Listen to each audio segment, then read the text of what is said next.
Всем огромный привет, с вами Алена Пестова, и сегодня мы с вами будем говорить о построении классической стрелки на разных типах глаз. Я на сегодняшний день отношусь к такому разряду мастеров перманентного макияжа, которые не могу сказать, что одобряют классическую стрелку. И если делать классическую стрелку, ее нужно делать таким образом, чтобы она украсила глаз.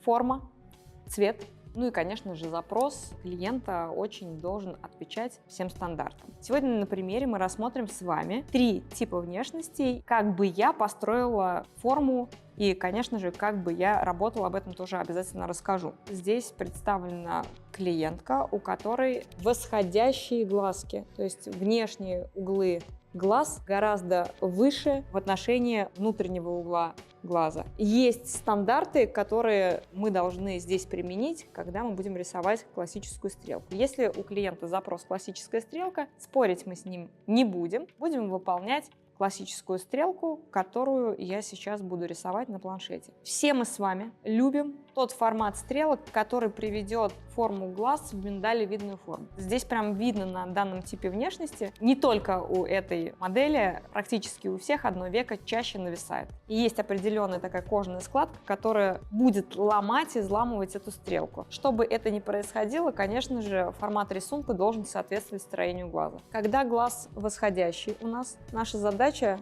выровнять эту форму, максимально привести в горизонталь и да, красиво приподнять, создать эффект лифтинга. Тут, то есть, так, в принципе, ярко выражен эффект лифтинга за счет такого строения глаза. Но если мы будем это подчеркивать, будет ощущение того, что клиенту очень сильно завязали патчи на глазах, приподняли. Чрезмерный лифтинг, который нужно, конечно же, уравнить. И начнем мы с того, что вообще, чтобы выровнять подобный формат разреза глаз, конечно же, нужно работать с нижним веком. Сейчас вам нарисую вот здесь вот 4-ю линию золотого сечения. Первая линия золотого сечения — это основание волосистой части головы, вторая, которая проходит под линией роста брови, и 3-ю параллельную линию второй линии я проведу на уровне глаз. Проведу такую вот горизонталь для того, чтобы уравнять вот этот край и вот этот вот край. Мне нужно внешний край постараться подспустить таким образом, чтобы он был близко к вот этой вот 3-й линии золотого сечения. Оставляем линию и начинаем чертить. Мы затрагиваем межресничную зону, это понятно. Здесь внутренний край глаза максимально красивый, он такой прям ровный, однородный, привлекательный.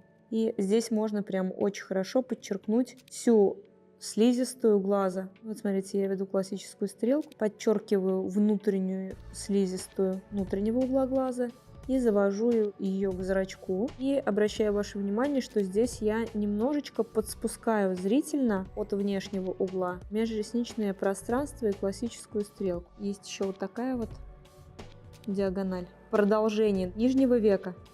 Вот таким вот образом я ее провожу и показываю вам, где должна произойти у меня точка смыкания. До этой точки я довожу свою классическую стрелку, первую направляющую, и отсюда уже буду начинать выстраивать классику. Стрелка обычно выстраивается таким вот образом, чтобы не создать эффект рыбьего глаза. Таким вот образом вычерчивается направляющая от середины зрачка. Понятно, что вот этот вот внешний угол, он закрашивается, таким вот образом у нас выглядит классическая стрелка. Здесь у нас немножко скрыта под складкой, да, кожной сама стрелка, но вот обращаю ваше внимание, какая у нас красивая направляющая получилась. Мы не обременяем внутренний угол глаза чрезмерным количеством стрелки, да, то есть цвета. Есть понимание подвижного века, есть понимание неподвижного века. И у нас, кстати, у очень многих очень часто, если не было операции, веко нависает, тем самым прячет всю вот эту вот подвижную часть века. И закрашивать эту зону считаю абсолютно некорректным, потому что будет ощущение, как будто в глаз дали. Смотрится некрасиво. В мейке не применяется, и тем более это не должно применяться в перманентном макияже. У нас получилась вот такая вот красота. Восходящий глаз стал похож более-менее на такую красивую миндалевидную классику. Это можно делать даже когда веко нависает. Понятно, здесь я не могу оттянуть, и рисунком я не зайду на нависшую часть века, но на другом глазике можно выполнить. Когда мы видим одно нависание, да, с одной стороны веко открыто, с другой стороны веко максимально прикрыто, да, вот этой кожной складкой, то здесь задача, конечно, не выводить классическую стрелку до виска, делать ее аккуратной, правильного направления, подчеркивая внешний угол глаза, что даст вот эффект красивого лисьего взгляда. Я сейчас покажу ошибку нейроперманентного макияжа, которая у меня в том числе была. Я вообще не люблю перманентный макияж, который очень сильно обременяет подвижные века. Вот, кстати, мой глаз.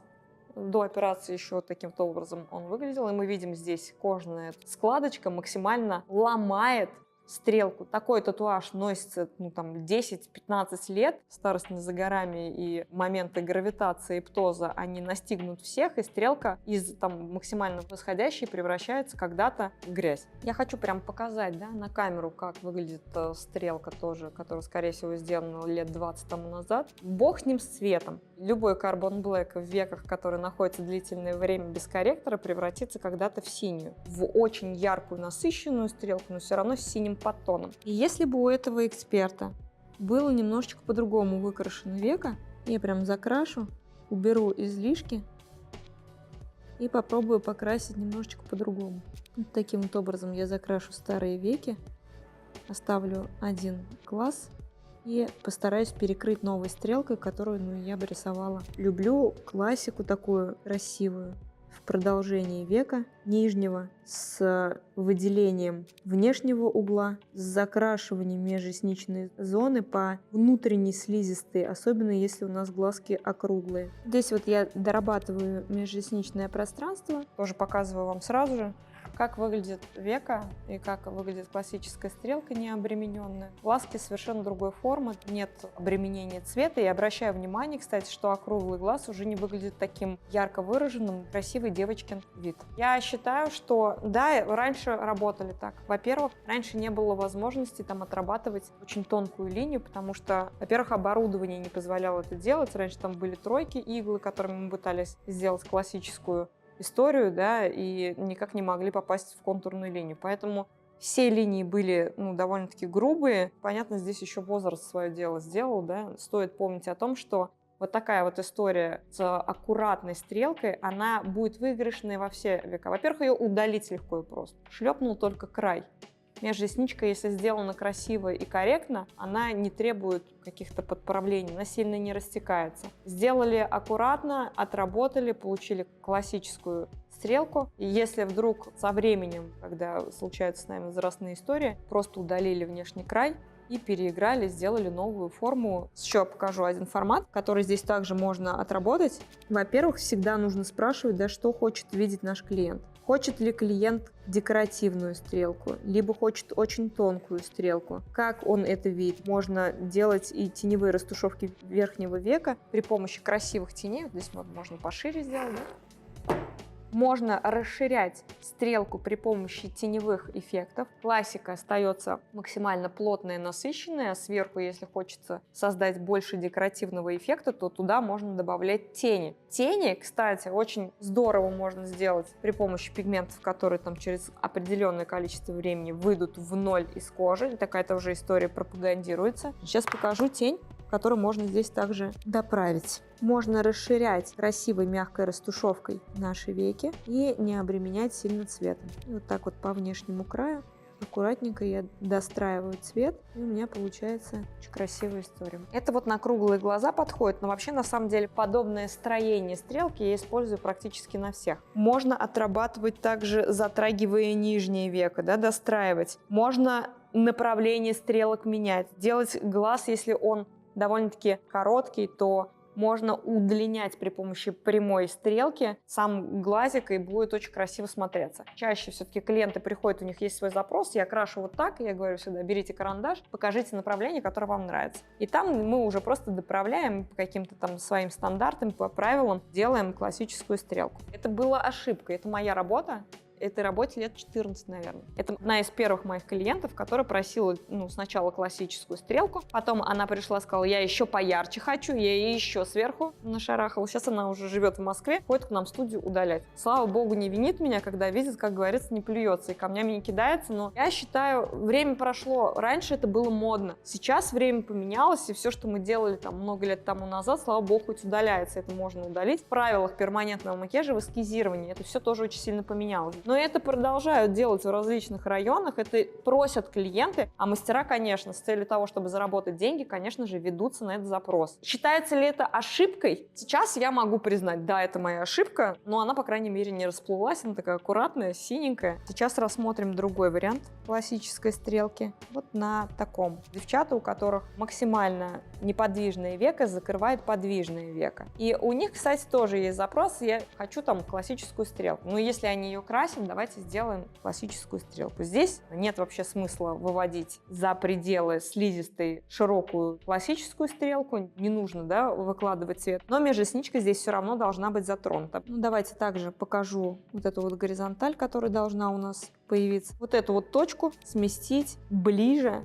к горизонтали, которую нарисовали. И таким вот образом мы будем достраивать. Здесь тоже было бы здорово отработать и поработать с нижним веком. Речь пойдет про миндалевидный глаз, и вот такая вот стрелка у нас с вами может получиться. Это будет смотреться, по крайней мере, очень красиво и эффектно. Можно поработать теневыми растушевками, затронуть красиво нижнее веко. Ну, кстати, такие форматы перманентного макияжа почему-то мастера не используют, хотя на самом деле было бы очень здорово при помощи грамотного эскиза достроить красивой тенюшкой, и не обязательно черную, да, классическую стрелку рисовать. И не обязательно вообще всю эту классическую стрелку всегда использовать на разных типах внешности. Применяйте, работайте разными техниками. Если, допустим, мы говорим про мужской глаз, что если это человек, который страдает аллопецией, ему что, классическую стрелку рисовать?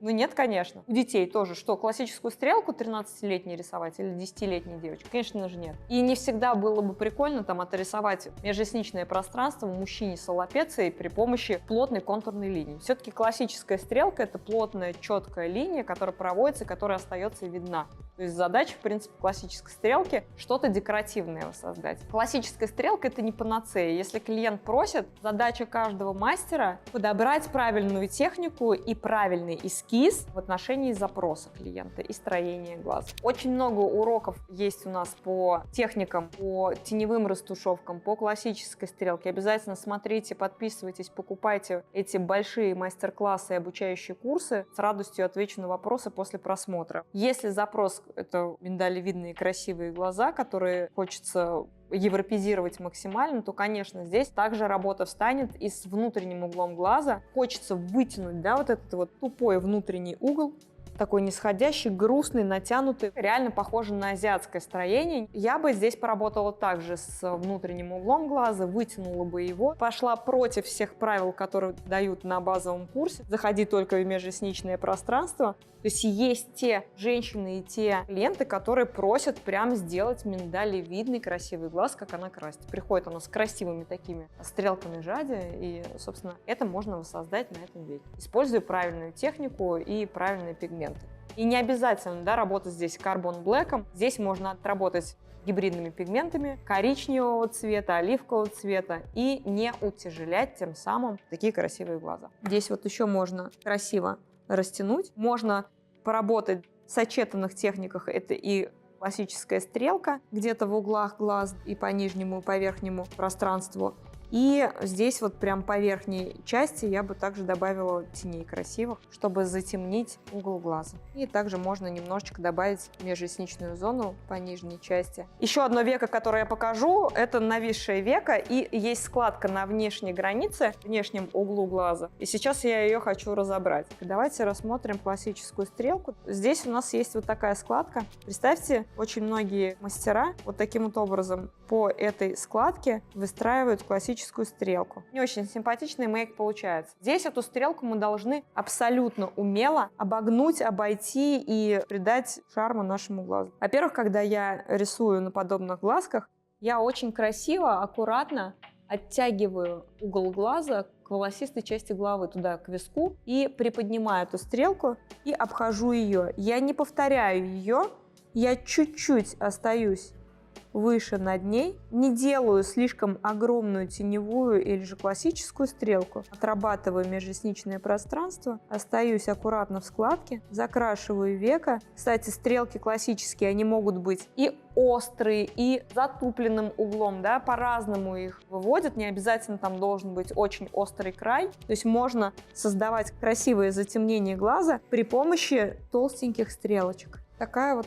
может быть аккуратная стрелка, не заходящая в складку. Очень грубо нарисовала, но все-таки мы видим, что глаз стал ярче. Ресничка получилась. Стрелка тоже имеет направление. Запрос клиента выполнен. Но если я туда глубже заведу и еще сделаю стрелку длиннее, она сломается вся, и где-нибудь будет кусочек, лоскуточек этого пигмента торчать над какой-нибудь складкой. Обязательно, когда вы рисуете классическую стрелку, вы должны отрисовать ее в натянутом состоянии, потом отпустить, проверить, посмотреть симметричность. Когда мы рисуем на асимметричных глазах с разными складками, можно рисовать асимметричные стрелки, которые в покое будут смотреться довольно-таки симметрично. И такие способы создания формы и создания цвета и с целью сглаживания симметрии я использовала ранее. Клиенты приходили с абсолютно разными глазами, послеоперационные. Была одна такая клиентка, в натяжении это одно, когда она смотрит ровно, это выглядит очень здорово. Это была клиентка, представьте, как бы грубо это сейчас не звучало, у нее один глаз был